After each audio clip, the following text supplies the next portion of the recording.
အင်္ဂလိပ်စာမှာဒီလိုလုံးမှဒီလိုဖြစ်မယ်ဆိုတော့ဘယ်လိုပြောမလဲပေါ့နော်အဲကိုပြောလို့ရတဲ့ pattern လေးရှိပါတယ်ဒီမှာ number 1လေးကြည့်အောင်ပေါ့နော် number 1ကကျတော့ only if you can stand this suffering you will level up ပေါ့နော်မင်းအားတဲ့ you can stand ဆိုတာသိခံနိုင်တယ်ပြောမှာနော် this suffering ဒီဒုက္ခ suffering ဆိုဒုက္ခပြောပါမင်းကဒီဒုက္ခကိုသိခံနိုင်မှ you will level up နောက်တစ်ဆင့်တက်မယ်လို့ပြောပါ okay only if you can stand this suffering you will level up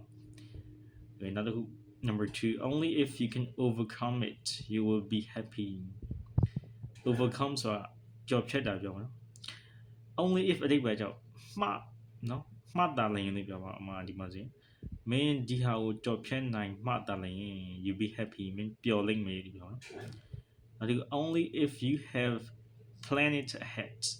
မင်းဒီဟာကိုကြိုပြီးတော့ပြင်ဆင်ထားမှလို့ပြောမှတ်တာလည်းပေါ့နော် plan it ahead ကကြောက်ကြိုပြီးတော့ပြင်ဆင်ထားပြောပါ you be able to perform well မင်းကောင်းကောင်းမွန် perform ဆိုလှုပ်ဆောင်နေတာပြောပါနော်ကောင်းကောင်းမွန်လှုပ်ဆောင်နိုင်ပါလိမ့်မယ် the last one ဆိုတော့ကြာ only if we love nature ကျွန်တော်တို့ဟာတဘာဝကိုချစ်မြတ်နိုးမှ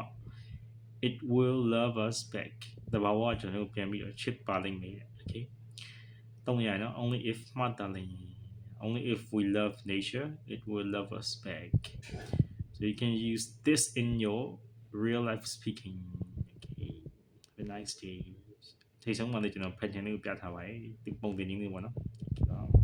alright